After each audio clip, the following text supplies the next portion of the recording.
Kilalanin niyo na lang ako bilang Tanyo. Ibabahagi ko lamang po ang aking karanasan nung ako ay nasa Mindanao pa. Hindi ko makakalimutan ang araw kung kailan nagsimula ang lahat. Magkasama lang kami ng amo kong si Doc Reyes habang nakikwentuhan sa kanyang bakuran. Tumunog ang telepono sa loob at sandali kaming natigil. Mga 5 minuto ang lumipas ay bumalik na rin si Doc Reyes. Nakangiti siya pero napansin ko na parang may pag-aalangan sa mukha niya. Matagal na kami magkakilala ni Doc Reyes. Sa katunayan, siya ang nagpapaaral sa akin. Best friend siya ng tatay ko na namatay.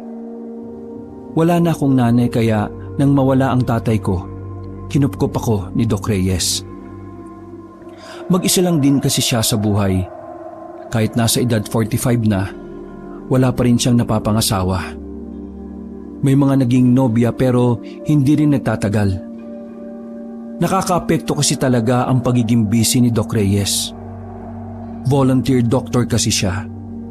Nagpupunta siya sa iba't ibang barangay para check-upin ang mga residente. Madalas nga na mag-isa lang ako sa bahay. Lagi siyang wala dahil na rin sa sunod-sunod na tawag sa kanya. Parang tatay ko na rin ang turing ko kay Doc Reyes. Pero ang sabi niya, ituring ko na lang siyang kuya. Mukha po yatang hindi maganda yung sinabi ng nakausap niyo sa telepono ha. Inabutan niya ako ng pinapapak niyang chicharon at saka tinabihan ako sa hagdanan. May tawag na naman sa akin eh. Ayos lang naman sana kaso ang layo.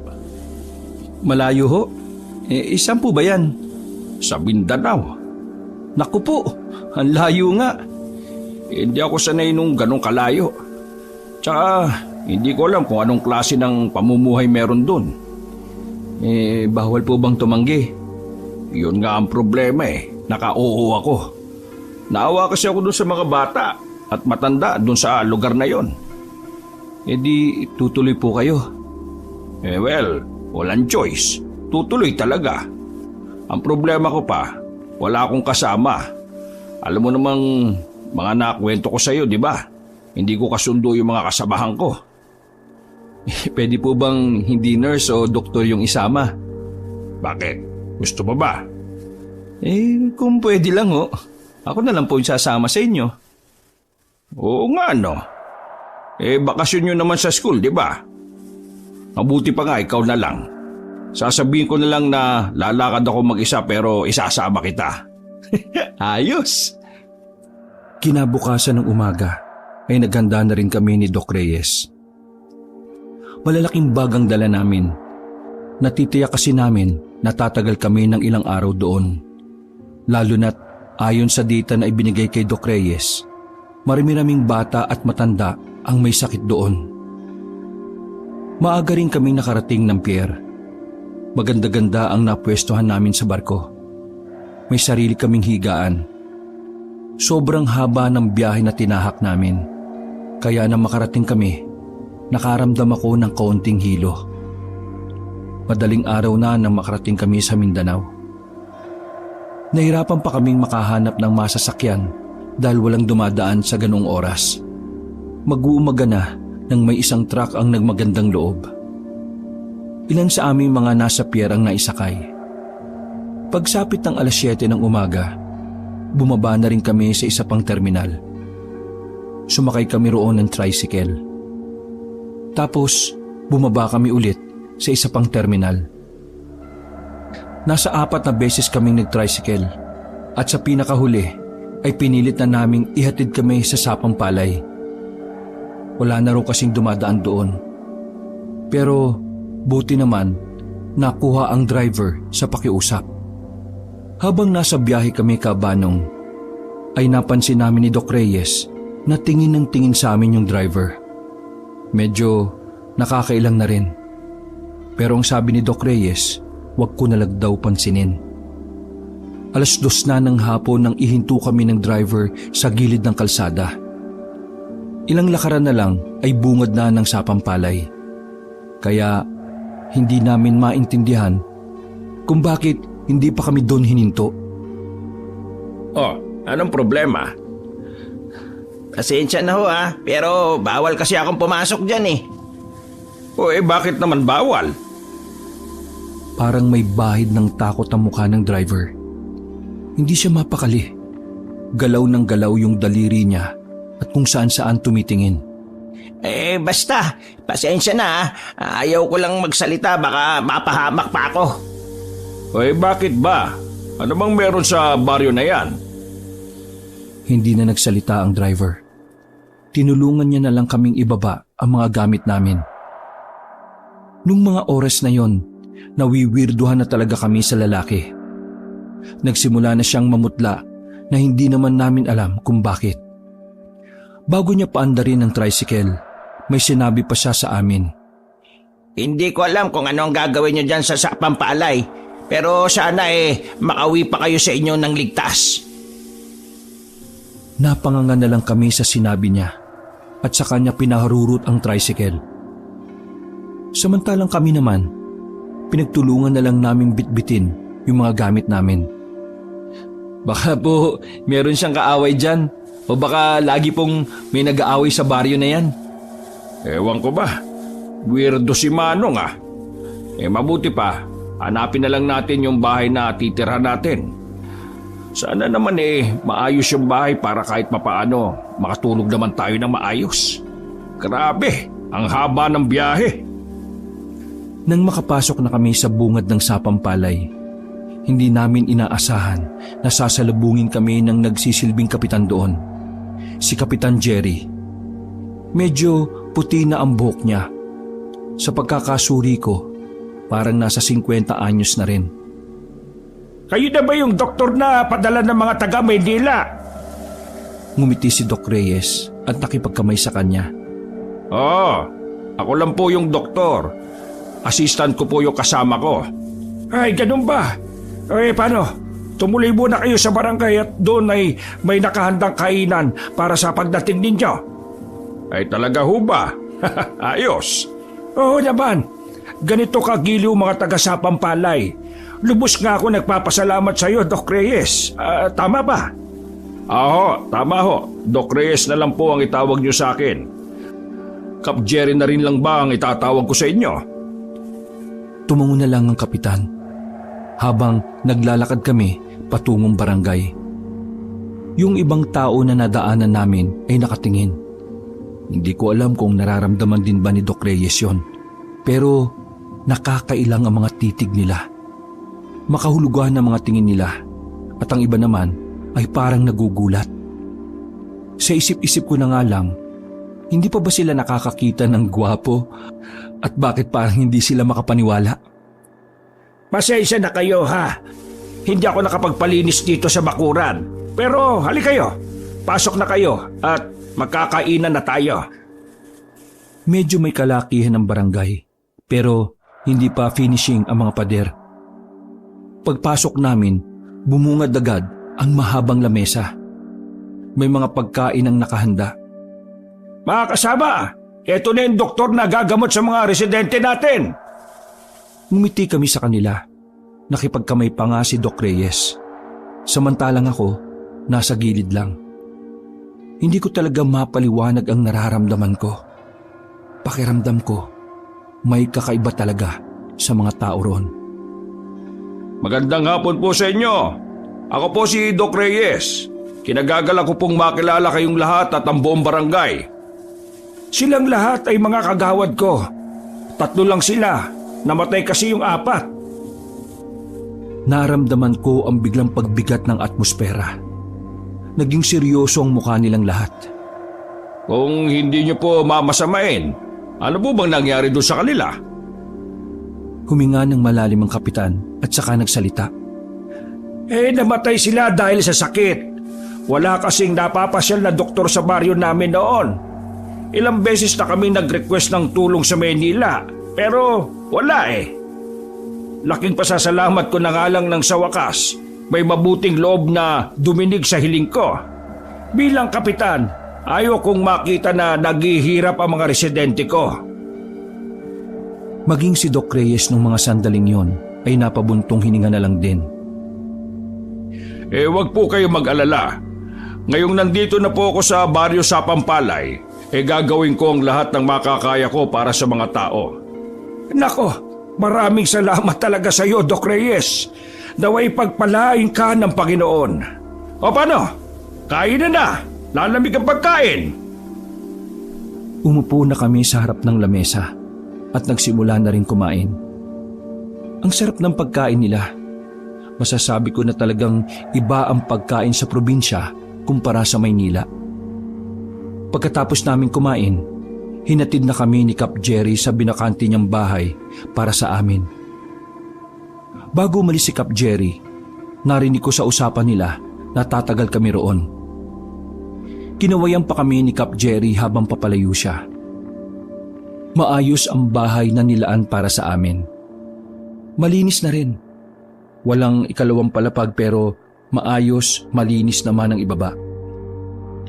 Mas okay siguro kung yung bahay natin yung nasa Bukana, no? Nasa pinakadulo yata tayo eh. Pero ayos na to. Ang arte ko, no? Yung bahay namin ay napapalibutan na ng mga punong saging. Pwedeng-pwede nga raw kaming pumitas kahit anong oras. Mas maganda nga po siguro talaga kung sa Bukana kasi papaano kapag may emergency, baka tayo yung huling maisalba. Nako, gumana naman yung imahinasyon mo. Pumasok na rin kami sa loob. Inilagay namin ang mga gamit sa aparador na parang antigo na. Ito lang ang kwarto, pero double deck ang higaan. Tanyo, matulog ka muna. Matutulog din muna ako. Wala tayong maayos na tulog sa biyahe. Gumising na lang tayo sa gabi at magluto ng makakain. Sige po, Doc. Sa ilalim nakahiga si Doc Reyes, habang ako naman ay nasa itaas. Ako ang mas nakakakita ng labas dahil sa bintana nakaharap ang higaan ko. Paghiga ko ay agad akong dinalo ng antok. Ang sarap ng tulog ko.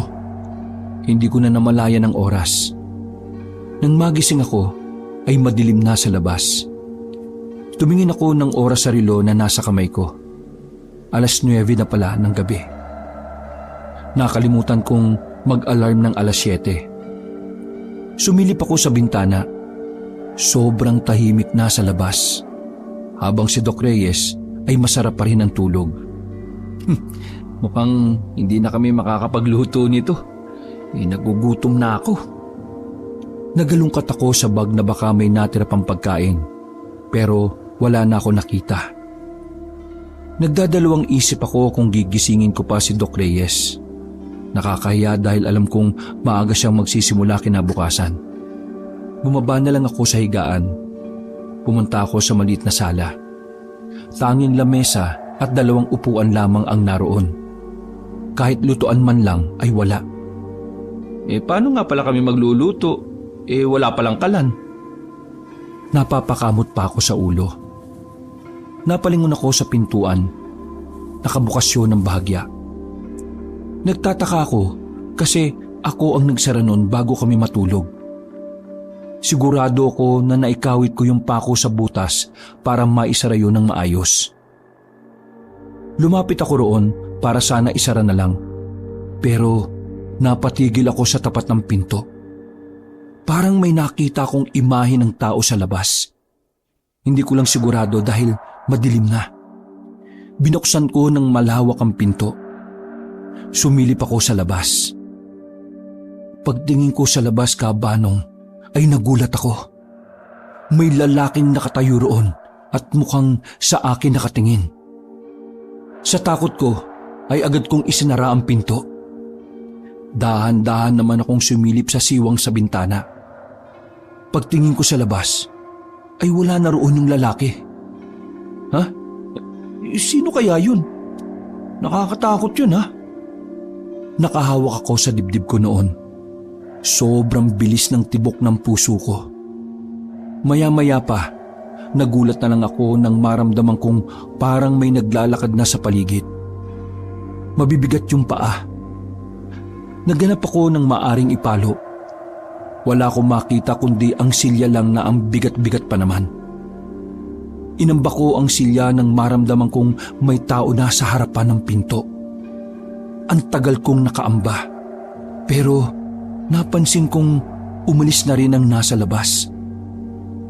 Agad kong ibinaba ang silya at napabuga pa ako ng hangin. Bigat. Pambihirang upuan niya, no? Sinubukan kong sumilip ulit sa pintuan, pero wala na ang lalaki. Bumalik na lang ako sa kwarto at nagsaklob ng kumot sa muka. Tiniis ko na lang ang gutom hanggang sa sumapit na ang umaga.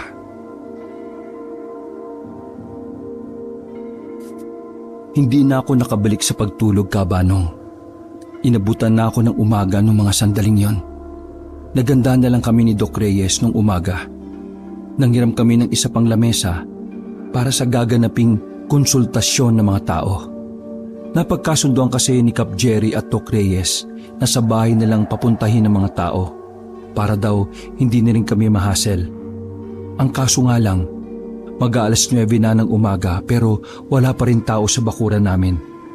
Nung una inakala namin na baka walang alam ang mga residente na sa bahay gaganapin ang konsultasyon.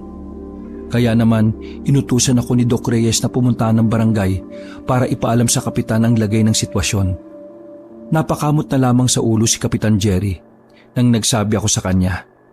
Ay, pasaway talaga ang mga taong yan. Sila na nga ang pagagalingin, ayaw pa nila. Kita ko sa mukha ni Kapitan ang pagkadismaya na may halong inis. Kagawad Bon! Itipon mo nga yung mga tanod at roronda tayo. Aabisuhan natin ang mga residente. Tumugon naman ang pagsang-ayon ng kagawad na yon na nasa labas. Tinapik ako ni Cap Jerry sa balikat. Humingi siya sa akin ng paumanhin dahil sa nangyari. Maya-maya pa ay lumabas na rin ako. Nauna akong umalis dahil kailangan kong balikan si Doc Reyes. Habang naglalakad, napansin ko ang mga kabahayan na nakasarado. May mangilan-ngilan na sumisilip pero mga mata lang nila ang nakikita ko.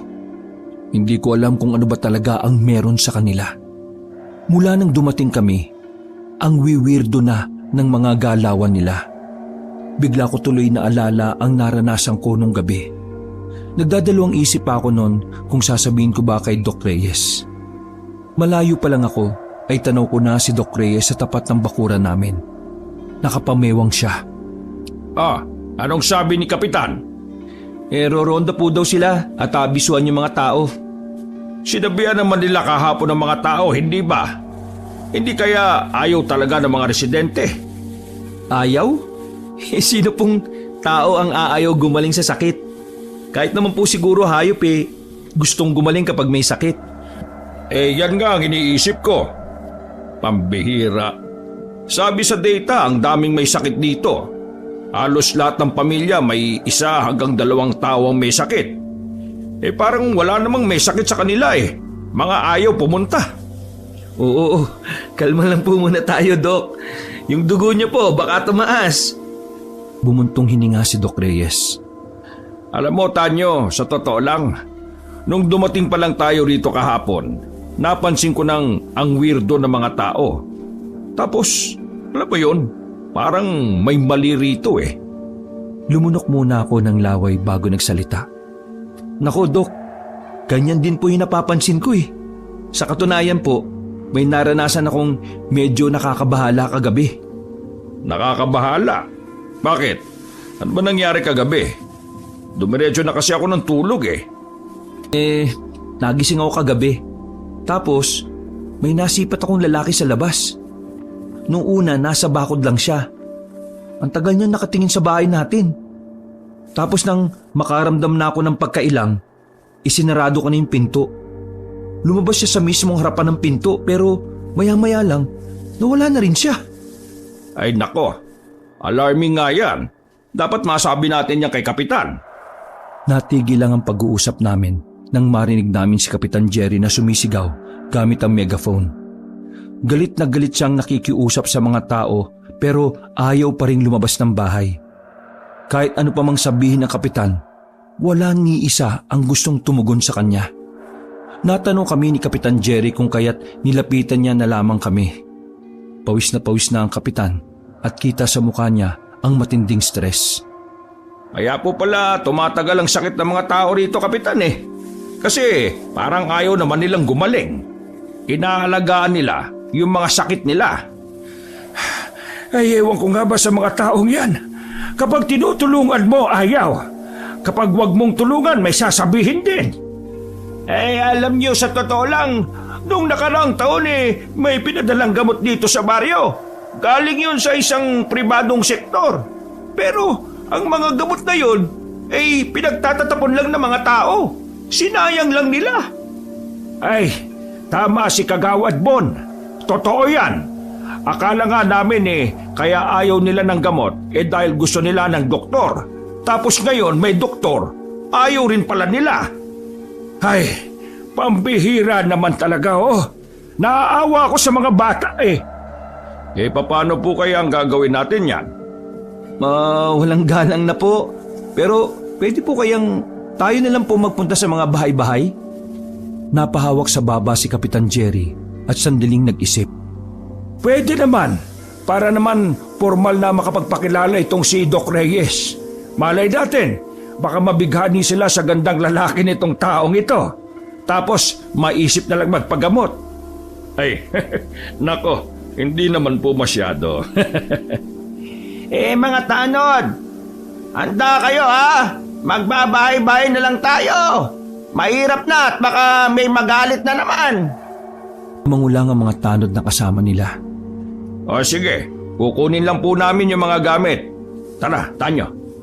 Pumasok kami sa loob ng bahay. Sinamantala ko na ang pagkakataong yon para sabihin ang nasa isip ko.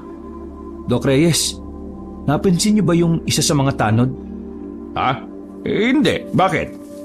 Hindi ko po alam pero parang siya yung lalaking nakita ko kagabi dito sa bakuran. Napatigil si Doc Reyes at tumingin sa akin. Sigurado ka ba? Uy, masamang mambintang ha? Hindi po ako sigurado, Doc, pero iba yung pakiramdam ko O sige, obserbahan mo na lang. Kapag nakumpirma natin, isusumbong natin kay Kapitan Jerry. Sumang-ayon na lang ako at itinoon ko na lang ang atensyon sa gagawin naming pagbabahay-bahay. Sa unang bahay na napuntahan namin ay walang sumasagot. Nakailang beses na kaming katok ng katok. Paulit-ulit na rin kaming tumatawag sa kanila ni Kapitan. May tao naman sa loob pero hindi talaga nila kami pinapansin. Magandang umaga ho! Ako po si Doc Reyes mula sa Maynila. Nandito po ako para tulungan po kayong gumaling sa mga sakit ninyo.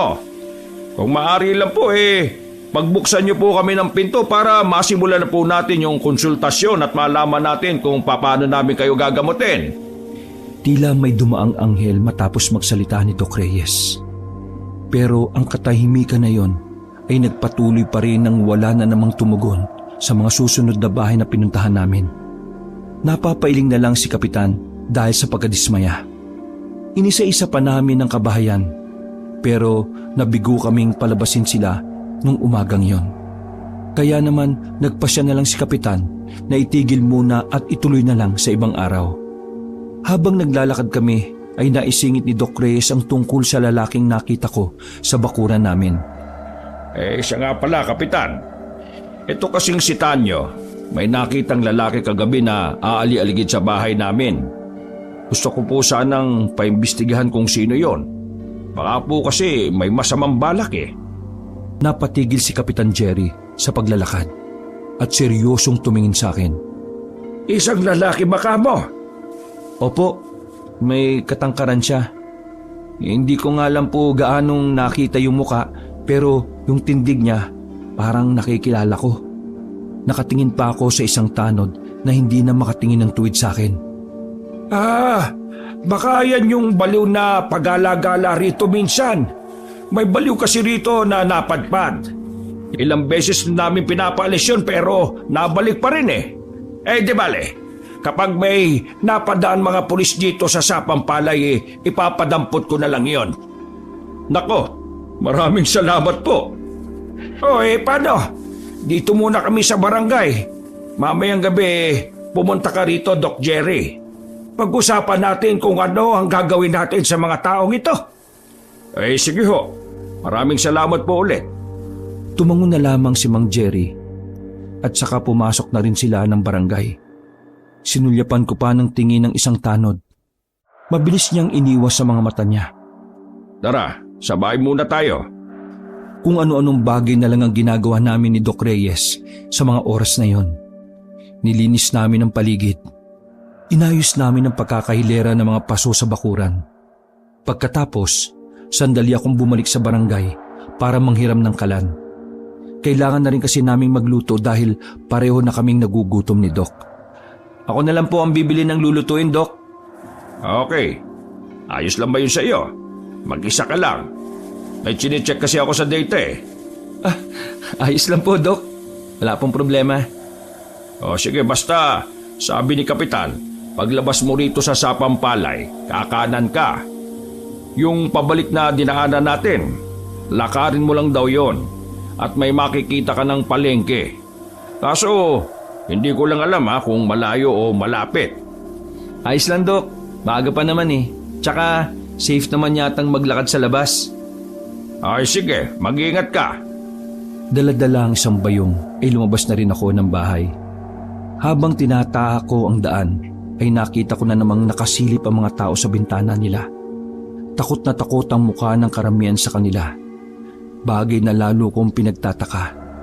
Karamihan sa kanila ay namamayat na. Halatang halata na may iniinda silang sakit. Ano kayong problema ng mga taong ito? Sila na nga ang gagamutin, ayaw pa nila. Di kaya gusto na lang talaga nilang mamatay? Ay, ewan ko sa kanila. Hindi ko na lang sila pinansin. Pinuntahan ko na lang ang sinasabing palengke ni Doc Reyes. Mga nasa 15 minutong lakaran lang naman mula sa Sapampalay. Pagdating ko roon ay walang gaanong tao. Pero kapansin-pansin na doon talaga ang pamilihan ng mga baryo. Halo-halo ang meron doon. Gulay, prutas, karne at mga isda. Habang pumipili ako ng karne, ay napansin ako ng isang ali. Puti na ang buhok nito, pero hindi pa naman katandaan. Iho, taga Manila ka ba? Nakatingin siya sa tatak ng damit ko na merong Manila na nakalagay. Ngumiti ako sa kanya at magaling na sumagot. Opo. Minsan lang may mapadpad na taga Manila sa lugar namin na ito. Yung mga kalapit kasi na bayo rito ay mga liblib na. Siya nga pala. Anong ginagawa mo rito? May pamilya ka ba? Saan baryo ka rito? Magiliw, San Rafael o Baryo Makisig? Sa Sapampalay po ako. Pagsabi kong yun, ay biglang nagulat ang ali. Nabitawan niya pa ang mga hawak-hawak niyang isda. Nagmamadaling lumapit ang ali sa akin at sinenyasan akong huwag maingay. Sapampalay ba ka mo? Seryoso ka bang bata ka? Tumango ako. Opo, bakit po ba? Bakit ka nandun? Sino kasama mo? Kasama ko po yung parang kuya ko na rin. Isang doktor volunteer. Siya ay tumutulong sa mga malalayong lugar. Balista kayo roon. Bakit po? Ikararating lang po namin kahapon. Bakas sa mukha ng ali ang kakaibang kaba. Ramdam ko ang pagkabahala niya base sa kanyang reaksyon at boses. Inilalagay niyo lang ang inyong sarili sa kapahabakan. Wala ba kayong alam sa baryo na yon at bakit basta na lang kayo pumasok doon? Nalilito po ako. Sabihin niyo na lang po kung ano yung problema sa baryong Sapampalay. Tumingin ng makahulugan ng ali sa akin. Ipangako mo sa akin na walang makakaalam sa sinabi ko sa iyo. Opo naman. Huminga ng malalim ang ali at saka mas lumapit pa ng bahagya. Yumuko ako kaunti para marinig ang ibinubulong niya. May mga aswang sa baryo ng Sapampalay. Nang marinig ko yun, ay agad akong kumalas at napatingin sa kanya ng diretsyo. Wala sa itsura ng ali ang gumagawa ng kwento. Nanginginig pa nga ang kamay niya pagkatapos sabihin yon. Ano po? Aswang? Tumango-tango lang ang ali. Nagmamadali akong umalis ng palengke matapos kong mabili ang mga rikado at karne. May kakaibang kilabot akong naramdaman kahit na hindi ko pa sigurado kung totoo ang sinabi ng Ali. Paulit-ulit na naglalaro sa utak ko ang salitang aswang. Naramdaman ko na lang na nagtatayuan na pala ang mga balahibo ko. Nang makarating ako sa bahay ay inilagay ko kagad ang mga pinamili ko sa lamesa. Napansin naman ni Doc Reyes na hindi ako mapakali sa isang tabi. Kaya naman agad niya akong hinawakan sa liig at tinanong kung may lagnat ako. Oh, ayos ka lang ba, Tanyo? Baka mamaya may sakit ka na rin. Umiling-iling ako. Kasi Doc, Oh, bakit? May problema ba? May nang-ano ba sa'yo sa palengke? Susumbong natin kay Kapitan yan. Hindi Doc. Kasi may nakausap akong Ali sa palengke. Oh, tapos? Ang sabi niya, umalis na raw tayo dito sa baryo ng Sapampalay. Kasi, delikado. Kasi, may aswang daw dito. Nagsalubong ang kilay ni Doc Reyes. Umupo siya sa upuan at parang napapaisip. Ano? Aswang? Bakit po? May alam po ba kayo tungkol sa aswang? Bago tayo pumunta rito, isa sa mga kapwa ko doktor ang narinig kong may kausap na iba. Sabi niya rin, may aswang dito sa pupuntahan natin. Totoong may aswang pala dito. Hindi pa natin makukumpirma yan. Sa ngayon, wala pa naman kasi tayong nakikita o nararanasan man lang.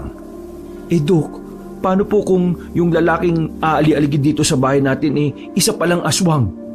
Hindi nakapagsalita si Doc Reyes. Maging siya ay napag-isip din ng bagay na yon. Matapos ko siyang makita, bigla na lang siyang nawala Palagay ko, Doc, aswang yung isang yun Kung totoo nga na may aswang dito, pwedeng tama yung hinala mo. Kapag nagkataon isa pala sa mga tanod ni Kapitan, aswang. Parang gano'n na nga po. Kasi yung tanod doon, pakiramdam ko, siya talaga yung umaligid dito sa bahay natin Nako, delikado yan. Dapat mag-ingat pala tayo sa mga kinakausap natin. Bakit po, Doc? Naniniwala po ba kayo sa aswang? Tumayo si Doc Reyes at saka sinimulan na ang paghihiwa ng mga Ricardo. Nung buhay pa ang tatay mo, may karanasan kami sa aswang noong nasa Kapis kami. Totoo yan sila. Pero hindi ko lang alam sa ngayon kung meron pa. Sasabihin ba natin kay Kapitan? Wag na muna. Problemado pa yun sa mga residente rito. Mag-obserba na lang muna tayo sa paligid. Sinang-ayunan ko na lang din muna si Doc Reyes. Hininto na namin ang usapan na yon at nagsimula na lang kaming magluto. Nang sumapit ang tanghali, ay kumain na rin kami. Pagkatapos ay nagpatunaw lang kami sandali ng kinain. Dahil makulimlim naman noong mga sandaling yon, naisipan namin ni Doc Reyes na maglakad-lakad na lang muna sa labas. Baka sakali rin na meron kaming makausap kahit isa lang sa mga residente. Hindi pa kami gaanong nakakalayo. Meron na kaming nakitang lalaking nagwawali sa loob ng kanilang bakuran. Mapayat ang lalaki. Mukhang hindi na yung kumakain. Agad kaming lumapit doon. Sinubukan naming tawagin yung lalaki. Nung una ay tumingin lang siya sa amin. Pero kalaunan ay lumapit siya at tinanong kami. Sino ba kayo at bakit kayo nandito? Ako po yung doktor na mula sa Maynila. Nandito po ako kasi humingi ng tulong si Kapitan sa amin. Ang sabi niya, marami daw pong may sakit. Kaya naman, Oo, maraming may sakit dito. Pero wala kaming balak na magpagaling. Mas gugustuhin pa naming mamatay sa sakit kaysa magpagamot sa'yo. Ramdam ko ang gigil sa tinig ng lalaki. Para siyang galit. Pero wala kaming ideya kung saan nanggagaling ang gigil niya. grabe naman po yun. Lahat po tayo deserve na mabuhay. Hindi nyo dapat sinasayang ang buhay ninyo dahil kaloob sa atin yan ng Diyos. Diyos! Walang Diyos! Kung meron, hindi niya hahayaang magkandaletse-letse ang buhay ng mga tao rito. Nangyari lang naman ang lahat ng ito nang dumating ang gagong kapitan na yan. Tinapi ko na lang si Doc Reyes para senyasan siya na hayaan na lang ang lalaki. Mukha kasing mas lalo lang magagalit ang lalaki kapag pinahaba pa namin ang usapan. Pasensya na po kung ano man ang pinagdaraanan ninyo. Pero ano po bang pangalan ninyo? Sa tanong ko na yon ay napansin naming tila unti-unti siyang huminahon. Hindi ko sasabihin. Napalingon kami sa isang ginang mula sa loob ng bahay. May hawak pa itong sandok at sabog-sabog pa ang buhok ng lumabas. Pero, sino ba yung kausap mo na yan? Binanggit mo pa yung pangalan ko, siraulo ka talaga. Sabay na silang pumasok ng bahay pagkatapos nun. Pinagsasara nila ang mga bintana. Palagay mo, Tanyo, ano kayang nangyari dati at bakit mukhang ayaw ng mga tao kay Kapitan Jerry? Ewan ko nga, Dok. Nahihiwagaan nga rin ako eh. Naglakad na lang kami palayo. Gumala-gala na muna kami sa buong sapang palay. Malaki-laki rin kasi ang baryo. Sa katunayan, may iba pang mga bahay ang abandonado. Ang pagkakasabi sa amin ni Kapitan, bahay daw yon ng ibang pamilya na umalis. Naintriga kaming dalawa ni Doc Reyes, kaya sinuri namin ang bahay. Wala namang nakakakita sa amin, dahil sa parting yon ay hindi na yata inaabot ng tao. Sayang ang bahay na to, no? Simentado na, pero iniwan. Mga ganitong bahay sa Maynila mabibenta mo to ng $250,000 kahit walang second floor. Pero bakit kaya nila iniwan? Binuksan namin ang pintuan. Pagpasok namin sa loob, may sala rin yun na kasing laki lang din ang tinutuluyan namin. Baka naman hindi talaga sa kanila ito. Inupahan lang siguro. Pinagmamasdan namin ang buong bahay. Marami ng alikabok at sapot ng gagamba. Inupahan lang? Bakit po may mga gamit pa rin dito? Pinakita ko kay Doc Reyes ang cabinet na may mga laman pang kung ano-anong kagamitan sa loob. Aba, oo nga no. Tsaka may kama pa sa loob oh. Mukhang iniwan lang talaga itong bahay nang wala silang bit-bit na kung ano. Abay, meron na talagang kakaiba sa lugar na ito ha. Una, ayaw ng mga tao na magpagamot. Pangalawa, yung lalaki na nagmamasid sa bahay. Pangatlo, sabi ng Ali, may aswang dito. Tapos ngayon, eto namang bahay na ito. Aba, palagay ko dapat na tayong umalis sa baryo na ito. Paano po yung mga residente? Baka magkandamahatay na lang sila dahil hindi nila alam kung ano yung sakit nila. Wala na tayong magagawa. Ayaw nila kesa naman tayo pa mapahamak. Mamayang gabi, pagpunta ko ng barangay, sasabihin ko na lang kay Kapitan. Tapos, tatawagan ko yung head namin sa Manila. Sige po, Doc. Tama naman po kayo. Kahit ako man din hindi na komportable rito. Partida niyan, Doc ha. Wala pa tayong 1 linggo. Oo, 1 araw pa nga lang halos Palabas na kami ng bahay na yon nang pareho naming naramdaman na tila may tumakbo sa labas. Agad kaming lumabas ni Doc at hinanap kung sino yon, Kabanong. Pero wala na kaming nakita. Napansin na lang namin na natumba ang kawayan na nakasandal lang sa gilid ng bahay. Nako, umalis na tayo dito, dali! Natataranta kaming umalis. Tumakbo kami ng mabilis at makalipas lang ng ilang sandali ay nakabalik na kami sa bahay. Tanyo, iligpit mo na yung mga gamit natin. Tatawagan ko muna yung head namin. Sige po, Doc. Dali-dali akong pumasok sa kwarto namin. Isa-isa kong dinampot ang mga gamit. Nang maipasok ko na lahat sa kanya-kanya naming maleta, isang tanod ang humahangos at lumapit kay Doc Reyes. Doc! Si Kapitan po, hinimatay! Natigilan si Doc sa paghahanap ng signal nang marinig yon. Napailing na lang siya dahil mukhang maantala ang pag-alis namin. Tanyo, paabot ka ng kit ko! Inilabas ko ulit ang kagamitan ni Doc Reyes. Pagkatapos nun, ay dali-dali na silang tumakbo patungo ng barangay. Nung mga sandaling yon, hindi ko rin alam kung bakit hindi ako sumama. Siguro dahil ayaw kong makita ang isang tanod doon na pinaghihinalaan kong aswang. Hindi ako mapakali sa loob ng bahay. Palakad-lakad lang ako. Maya-maya ay umupo ako sa tapat ng pinto. Malalim ang iniisip ko nang bigla na lang napansin ko na may lalaki na namang nakatayo sa labas ng bakuran namin. Hindi ko alam kung papaano siya napunta roon. Dahil maliwanag ng mga sandaling yon, dahil hapon pa lang, nakumpirma ko kung sino ang lalaking yon.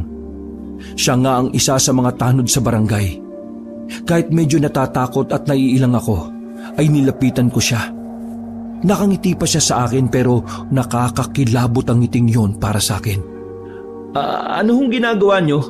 Bakit ka nakatingin sa bahay namin? Di ba tanod ka sa barangay? Ano nga ba ginagawa ng isang tanod? Di nagbabantay. Nandito ako para magbantay. Unang gabi pa lang namin dito, nakita na kita eh. Ano ba talagang pakay mo sa amin? Tsaka, ano ka ba? Ngumiti ang lalaki at nakita ko na naman ang mga sungki niyang ngipin. Sino ako?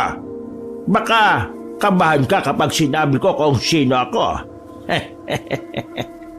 Pinagmasdan ko siya mula ulo pababa ng paa. Napansin ko na wala siyang tsinelas at ang dumi-dumi ng paa. Doon na ako nagduda kung talaga bang tanod siya o may iba pa siyang papel sa baryo na yon.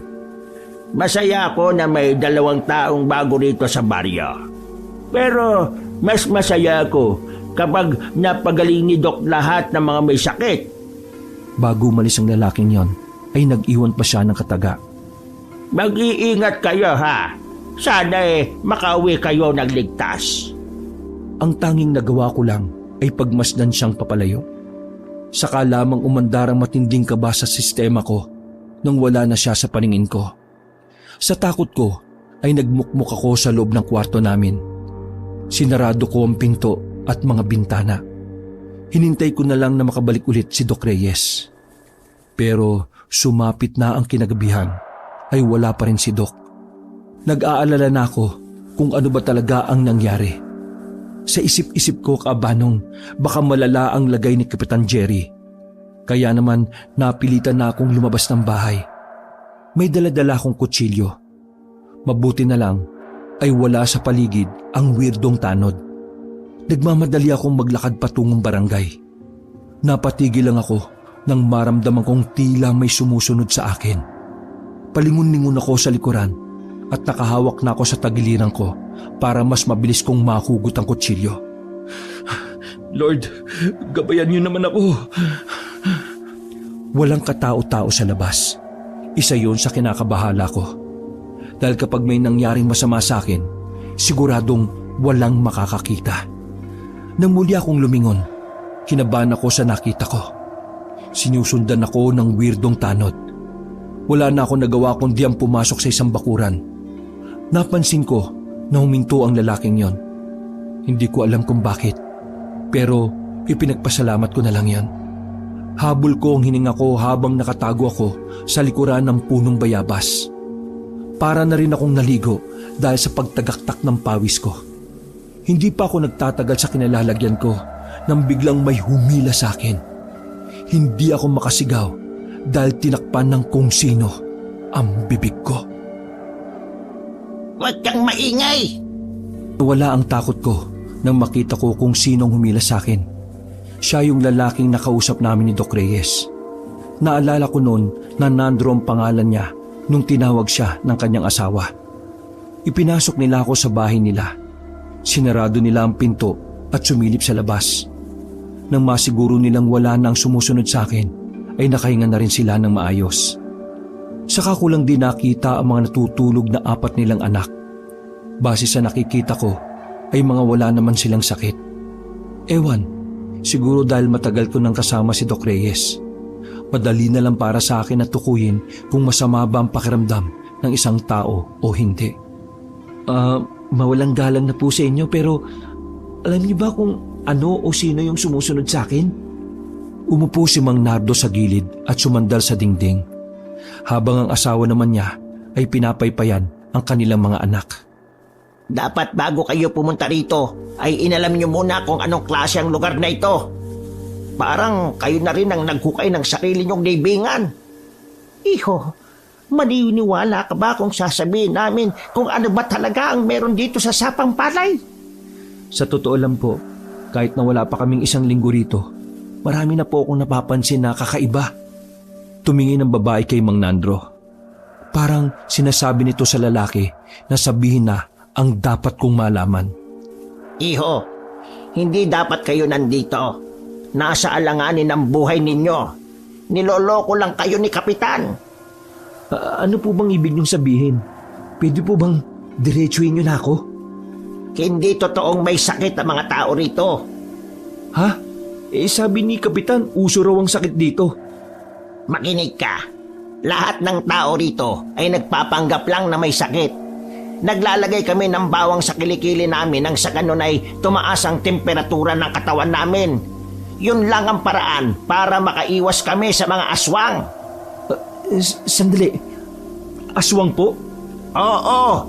Ang mga aswang ay hindi kumakain ng mga taong may sakit. Ang kanilang paniniwala ay mamamatay sila kapag may sakit ang taong kanilang kinain. Ang katangahan nila na yon ay sinamantala namin para maging proteksyon namin. Nagpanggap kaming may mga sakit. Pinalabas namin na meron kaming mga nakakahawang sakit na maaaring ikamatay ng isang tao. Nang sa ganon, hindi kami galawin nila, Kapitan. Medyo nagugulan ako sa narinig ko. Pero unti-unti na namang nabubuhay ang kaba sa dibdib ko. Pakiramdam ko, hindi ko magugustuhan ang malalaman ko. Medyo nalalabuan po ako. Bakit kayo naiwas kina Kapitan? Dahil sila Kapitan at ang tanod at kagawad niya ay puro mga aswang. Nagtindigan na naman ang balahibo ko sa aking narinig, Kabanong. Hindi ko inaasahan ang bagay na yon. Hindi ako kumbinsido nung oras na yon, pero nagtataka ako dahil palakas ng palakas ang kaba ko. Tahimik at masaya ang sapampalay noon. Pero isang araw, nagulat na lang kami nang mabalitang namatay ang 4 na kagawad. Pinatay sila. Walang nakakita kung sino ang pumatay. Pero malakas ang hinala ng lahat na aswang ang gumawa nun. 2 araw ang makalipas. Ang dating kapitan naman namin ang pinatay. Pagkalipas naman ng 1 linggo, dumating sila Kapitan Jerry. Nagpakilala silang kamag-anak daw ng dating kapitan. Kahit na ayaw namin, umupo siyang kapitan. Wala kaming nagawa, lalo na nang malaman namin na mga aswang pala sila. Gabi-gabi may kinukuha silang tao sa amin para gawin nilang pagkain. Kaya para matigil yon, nag-isip kami ng paraan. Natuklasan namin na ayaw nilang kumain ng mga taong may sakit. Kaya nagpanggap kaming may mga nakakahawang sakit. At dahil doon, nag-isip sila ng paraan. Naghanap sila ng doktor. Dahil sa oras na mapagaling kami, malaya na nila kaming makakain. Lahat ng nasa barangay ay aswang. Natatakot kami sa kanila. Kaya ito lang ang nagawa namin. Gustuhin man naming magsumbong sa mga pulis, pero alam naming tatawanan lang kami. Isa pa, mas lalo lang malalagay sa alanganin ng mga buhay namin. Kita mo naman, di ba? May mga anak kami. Kung kami lang mag-asawa, abay, matagal na sana kaming nagsumbong sa iba. Hindi ako makapagsalita sa sinabi ni Mang Nandro. Naramdaman ko na lang na parabang naglalak na ang pangako ng dahil sa takot at pangamba. Aswang sila, Kapitan. Naloko nila kayo at nais nila kayong gamitin para makain na nila kami. Pero dahil alam na naming isang araw may darating na doktor dito, kailangan naming magmukmok sa bahay. Iho, dahil sa ginagawa naming pag-iwas sa panggagamot, kayo ang malalagay sa alanganin. Dahil kayong 2 lang naman ng kasama mong doktor ang malusog ang pangangatawan dito. Kaya kung gusto niyong makaligtas, abay, umalis na kayo ngayong gabi. Kung aswang pala sila, Kapitan, ibig sabihin, nasa panganib si Doc Reyes ngayon. Bakit? Nasaan ba yung doktor na yon? Pinuntahan niya kanina si Kapitan Jerry kasi sabi ng isang tanod, hinimatay daw si Kapitan. Ay, Diyos ko, Mariosep, naloko na ang kasama mo. Anong gagawin ko? Hindi ko alam kung paano ako pumunta doon. Baka ako naman ang mamatay.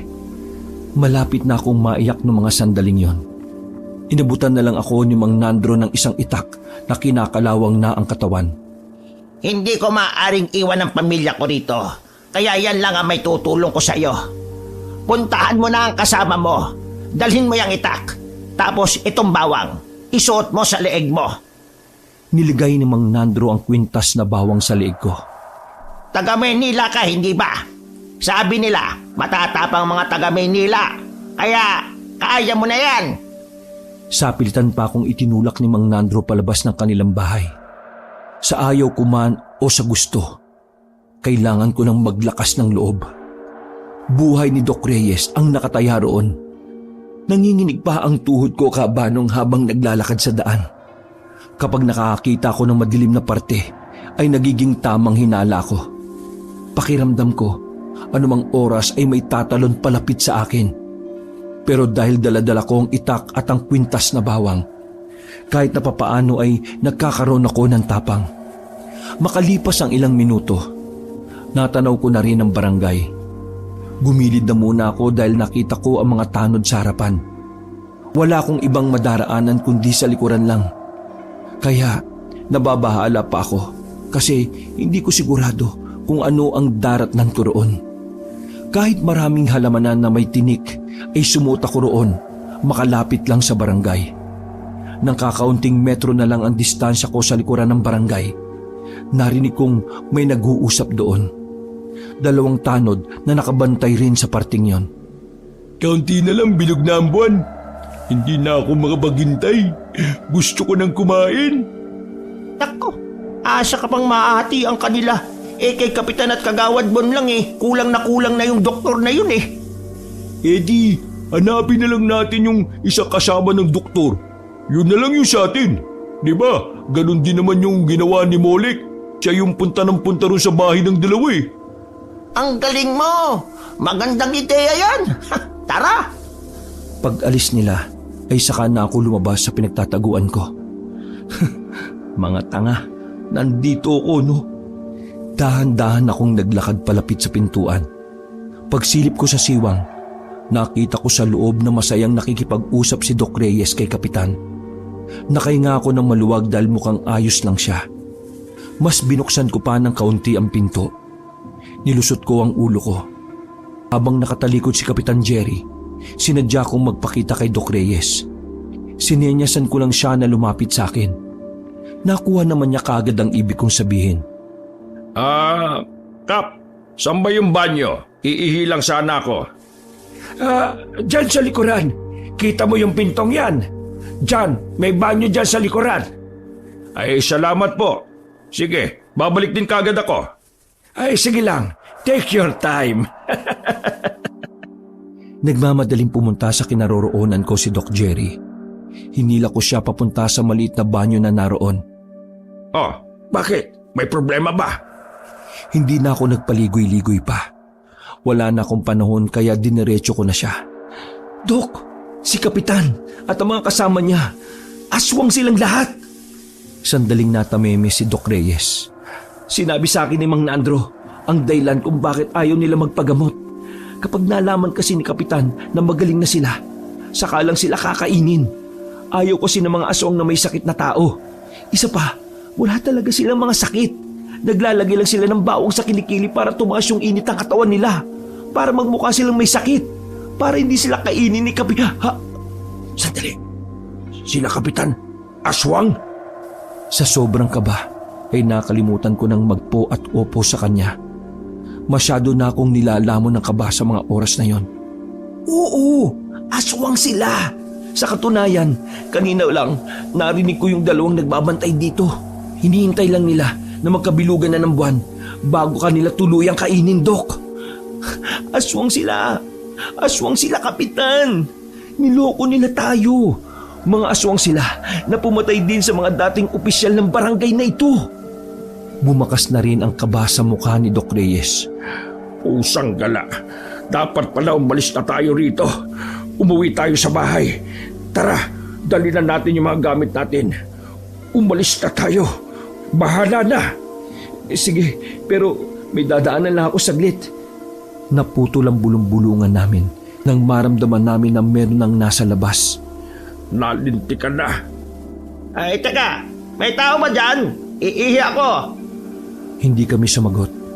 Hinayaan lang namin kalampagin niya ang pinto. Kainis, iniwan na naman nakalak yung pinto. Dito na nga lang ako iihi sa tabi. Nagpalipas na muna kami ng ilang minuto. Mga ilang sandali ay naramdaman naming umalis na nga ang lalaki. Nagmamadali kaming lumabas ni Doc Reyes sa banyo. Sumuot kami sa mga halamanan. Wala na kaming pakialam nun kung masugatan kami sa mga tinik. Mas ayos nang matinik kaysa pagpiestahan sa kabilugan ng buwan. Habang tumatakas kami, tumingala ako sa itaas. Kakaunti na lang ay magiging bilog na ang buwan. Mas magiging delikado ang buhay namin kung hindi kami makakaalis sa sapang palay. Oo nga no, kaya pala sa pinakadulong bahagi tayo pinatira ni Kapitan Jerry para mahirapan tayong tumakas. Oo nga po, planado niya na ang lahat, Dok. Pinagpatuloy namin ang paggapang hanggang sa tumagos na kami sa daan. Tiningnan muna namin kung may makakakita. Nang wala naman, ay mabilis kaming tumakbo. Bago kami umuwi ay pinuntahan muna namin si Mang Nandro. Alam ko na malaki ang may tutulong niya sa amin. Kaya naman agad kong kinatok ang pintuan nila. Binuksan niya ng kaunti ang pinto na tanging mata niya lang ang nakikita. Mang Nandro, tulungan niyo kami makaalis. Pakiusap. Pero nagulat na lang ako nang pagsara niya kami ng pintuan. Malakas ang tinig ni Mang Nandro na nagsalita sa loob. Tinulungan na kita. Wala na akong magagawa. Mang Nandro, may magagawa ka pa. Imulat mo ang mga mata ng residente na magkaisa. Kailangan niyo magsama-sama para mapalayas ang mga aswang na umaalipin sa inyo. Kung talaga nag-aalala ka para sa kaligtasan ng mga anak niyo, gumawa kayo ng paraan para mawala sa panganib ang baryo na ito. Walang mangyayari kung habang buhay lang kayong magkukulong dyan. Habang ang mga salot na aswang na yan ay naghihintay lang kung kailan kayo pwedeng kainin. Gumising kayo! Mas marami kayo kaysa sa mga aswang! Huwag kayong duwag! Ikinagulat ni Doc Reyes sa mga sinabi ko. Hindi siya makapaniwala na may ganun akong naiisip. Habang si Mang Nandro naman sa loob ay nanatiling tahimik lang. Walang kahit na anong tugon. Umalis na lang kami ni Doc Reyes para umuwi sa bahay. Dahil naayos ko naman ang mga gamit namin kabanong, ay mabilis naming nadampot yun sa bahay. Lalabas na sana kami ng pinto nang maramdaman namin na parang may umaaligid na sa bahay. Dok, nauli na yata tayo. Nalintikan na, hindi bale, akong bahala. Nagulat na lang ako na may kunin na baril si Doc Reyes. Dok, bakit may baril ka? Saan galing yan? Palagi ko itong dinadala kapag nagbo-volunteer ako. In case lang naman na may emergency. Ganun po ba? O sige, magagamit po natin yan. Tama, oo. Medyo kinakabahan ako kasi takot talaga ako sa baril. Pero napansin ko na bigla na lang nagbago ang reaksyon ng mukha ni Doc Reyes. Bakit, Dok? Nakatingin siya sa magazine. Lumapit na rin ako para makita. Dok, wala namang bala yan eh. Napakamot na lamang siya sa ulo. Malas. Lasing kasi ako nung nagpalit ako ng magasin eh. Paano yan, Dok? Pwede bang ipambato na lang yan? Hindi no, ang mahal nito. Ipapanakot ko na lang to. Sayang eh. Mga ilang sandali lang ay napalayo na rin kami sa pinto. Meron nang kumakatok. Malalakas ang bawat katok na parang galit na galit. Tanyo, sa likod ka lang. Handa mo lang yang itak mo. Hindi po sila makakalapit. May kwintas na bawang naman ako eh. Huwag kang makampante. Mga aswang yan. Matatalino yan. Basta pagkain, magagawa nila ng paraan. Umaalog na ang pinto ng mga sandaling yon. Talagang balak na nilang buksan ng pwersahan. Tagaktak na ang pawis namin ng dahil sa kaba. Doc Reyes! Buksan nyo naman ang pinto! Gusto lang naman naming makipag-usap. May mga bagay lang naman tayong pag-uusapan. Yun ay kung bubuksan nyo ang pinto. Kung hindi naman... Bigla na lang tumumba ang pinto dahil sa malakas na tadyak ni Kapitan Jerry. Kami na lang ang papasok! Tumawa siya ng malakas habang tila nandilisik ang mga mata.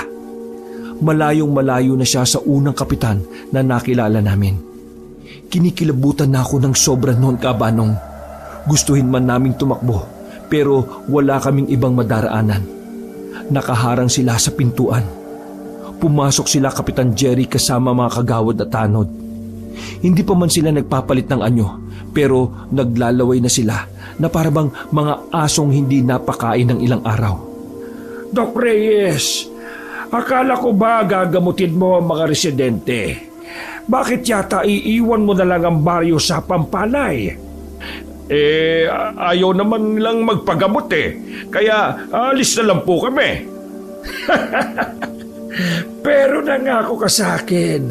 Ang sabi mo, hindi ka alis hanggat hindi mo ako natutulungan. Hindi na ako nakatis noon, kaya nakisabat na rin ako. Bakit nyo ba gustong-gustong gumaling yung mga tao? Nagtawanan ng mga kasama ni na Kapitan Jerry. Talsik-talsikan pa ang mga laway nito. Ano ka ba namang bata ka? Malamang kaya ko gustong gumaling sila ay dahil mahal ko ang nasasakupan ko. Maiintindihan mo lang ako kapag naging kapitan ka. Mahal mo o gusto mo lang silang makain? Kasi di ba, hindi kayo kumakain ng mga taong may sakit? Unti-unting nawala ang ngiti sa mukha ni Kapitan Jerry. Napalitan niyo ng masamang tingin. Mas nakakatakot siya kapag seryoso. O di ba, mga aswang kayo? Matagal nyo nang gustong gumaling sila pero dahil akala nyo may sakit sila, wala kayong magawa kundi humanap ng doktor. Ano naman kung aswang kami? May magagawa ba yung kadaldalan mo? Patakasin nyo na kami. Wala na kami magagawa sa kanila kung ayaw nila magpagamot. Wala na kaming pakialam sa kanila. Sa inyo, meron. Dahil kayo ang walang sakit, kayo na lang ang gagawin naming sisig. Nagiyawan at tawanan ang grupo ni Kapitan. Kami naman ay napapadikit na lang sa dingding. Hindi na rin kami makapasok sa kwarto dahil naroon na ang isang tanod. Binasag ang salamin para makapasok sa loob. Pasensya na, Kapitan, pero mapipilitan akong gawin ito sa inyo. Kapag kumilos kayo na masama, basag yung bungo ninyo. Halatang nababahala si Kapitan Jerry nang ilabas na ni Doc Reyes ang baril niya na wala namang bala. Nanginginig pa ang kamay ni Doc Reyes. Ako yung kinakabahan para sa kanya. Kitang-kita kasi sa mukha niya na hindi siya kampante. Hindi mo yan kayang iputok, Doc Reyes. Mabait kang tao Hindi mo kayang pumatay, kahit pa aswang. Paano kung kaya ko? Handa ka na bang mabutas yung bungo mo? Pinipilit ni Doc Reyes na magtapang-tapangan. Nang sa ganon ay hindi makahalata ang mga nasa harapan namin. Tumabi kayo at dadaan kami. Kung hindi patay tong kapitan ninyo. Tabi! Dahan-dahang gumilid ang mga yon. Mukhang nagiging epektibo ang pakulo ni Doc. Pero kinakabahan talaga ako dahil baka makahalata sila na wala namang bala yung baril ni Doc Reyes. Naglakad kami palabas ng pinto. Nakatutok lang ang baril na hawak ni Doc sa kanila, kaya hindi sila makalabas. Doc Reyes, alam kong nagpapanggap ka lang na matapang. Kung talagang matapang ka, sige, iputok mo yan sa akin. Dali! Walang salitang lumabas sa bibig ni Doc Reyes. Oh, baka naman kasi wala naman talagang bala ang baril na yan. Muling umarko ang nakakatakot na ngiti ni Kapitan Jerry. Sa pagkakataon na yon, ang tanging magagawa na lang namin ay tumakbo. Takbo, Tanyo, takbo! Wala kaming sinayang na pagkakataon. Tumakbo kagad kami. Pero dahil bitbit namin ang mga maleta, hindi naging madali para sa amin na makalayo. Sila Kapitan Jerry naman ay nagbago na rin ng mga anyo. Ang iba sa kanila ay gumapang na. Ang iba naman ay naglulundag sa mga puno at kabahayan. Talagang wala na kaming ligtas noong mga sandaling yon, Kabanong. Napalibutan na kasi nila kami. Itak na lang na hawak ko ang armas namin. Alam kong hindi pa rin sapat ang itak na yon, kaya naman mas lalo na akong kinabahan. Napadasal na nga lang ako na sana kung mamamatay man kami, hindi na sana namin maramdaman ang sakit. Hindi ka matching, Doc Reyes. Kaya hindi ka magiging matalino kahit kailan.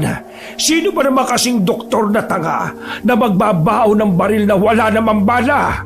Anong gagawin mo dyan? Pambato o pamalo? Humalakak na naman sila. Pero mga ilang sandali lang, unti-unti na nila kaming nilapitan. Lumiit na ang espasyo na meron kami. Walang-wala kaming pag-asa nun. Pero mga ilang sandali lang, nakarinig kami ng malalakas na sigaw. Sa kabilang kanto, nakita naming paparating ang mga tao. May dala-dala silang sulo at kung ano-ano pang pamalo. Kapitan, nagkaisa ang mga tao! Nagulat ang kapitan nang makitang mas marami pa kaysa sa kanila ang paparating. Atras! Atras muna tayo! Kanya-kanyang gapang paalis sa mga aswang habang si Kapitan Jerry ay mabilis ding umalis. Nang makalapit ang mga tao ay si Mang Nandro kaagad ang nakita ko. Siya ang nauna sa paglusob. Mang Nandro! Pasensya ka na kanina, pero napagtanto ko na tama nga ang sinabi mo. Walang mangyayari kung magkukulong lang kami sa takot. Kaya heto, tinipon ko ang mga kalalakihan sa baryo na ito. Halos lahat sila. Katulad ng nasa pananaw mo. Wala talagang pinuno na mangunguna, kaya walang kumikilos. Kaya ito, ako na ang gumawa ng paraan. Maraming salamat sa iyo, bata. Kahit na nasa panganib kami noon, ay nakaramdam ako ng tuwa. Hindi ko inakala na magiging maganda ang epekto ng mga sinabi ko. Maraming salamat din po sa pagtulong ninyo sa amin. Proud ako sa iyo, Tanyo. Maganda ang ginawa mo. Tinapik pa ako ni Doc Reyes sa balikat. Mga kasama, hahabulin natin sila, Kapitan. Kailangan natin silang patayin para mabawi natin ang baryong ito. Sabay-sabay na sumang-ayon ng mga tao. Iho, kami na ang bahalang humabol sa kanila. Pero may gusto sana kong hinging pabor. Ano po yun? Totoong may sakit ang bunso kong anak. Ilang araw na. Pwede bang suriin mo siya, Doc? Sige po, pupuntahan po namin ang bahay ninyo. Maraming salamat. Mga kasama! Tara! Mabilis namin binalikan ang bahay ni Mang Nandro.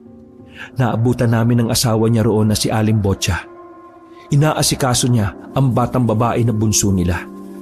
Walang sinayang na pagkakataon si Doc Reyes. Inasikaso niya sa loob ang bata habang ako naman ay nasa tapat ng pinto. Nagbabantay ako sa paligid. Hinala kasi namin na baka may aswang na sumalisi. Mataas ang lagnat ng bata. Narinig kong sinabi ni Doc Reyes na normal na lagnat lang naman yon. Pero dahil nga hindi naagapan, ay mas tumaas pa ang lagnat nito. Siniguro naman ni Doc Reyes na walang mangyayari sa bata.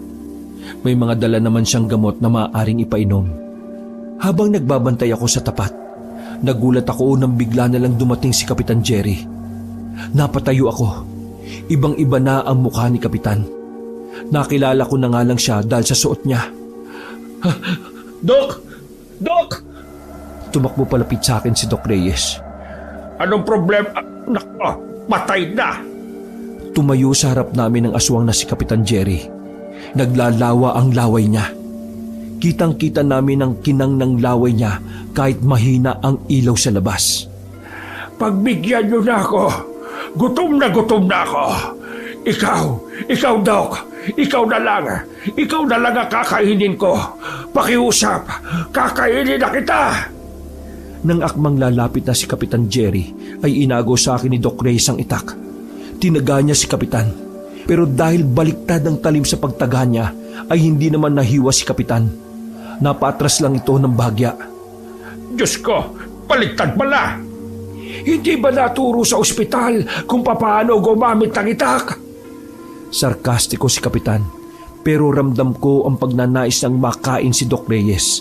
Kaya naman kinuha ko ulit ang itak kay Doc. Nasa aktong tatagayin ko na si Kapitan nang magulat na lang ako dahil bigla siyang bumulagta. Nakita ko na lang na merong nakatarak na palaso sa ulo niya. Sa labas ng bakuran ay naroon si Mang Nandro. Mabuti na lang talaga at bumalik siya. Dahil kung hindi, wala na siguro kami. Nag-alala ko rito, kaya ako bumalik. Huwag kayo mag-alala. tinutugis na ng mga kasamahan ko ang iba pa. Ginalaw-galaw pa ni Mang Nandro ang ulo ni Kapitan gamit ang paa niya. Pero hindi na talaga yung gumagalaw.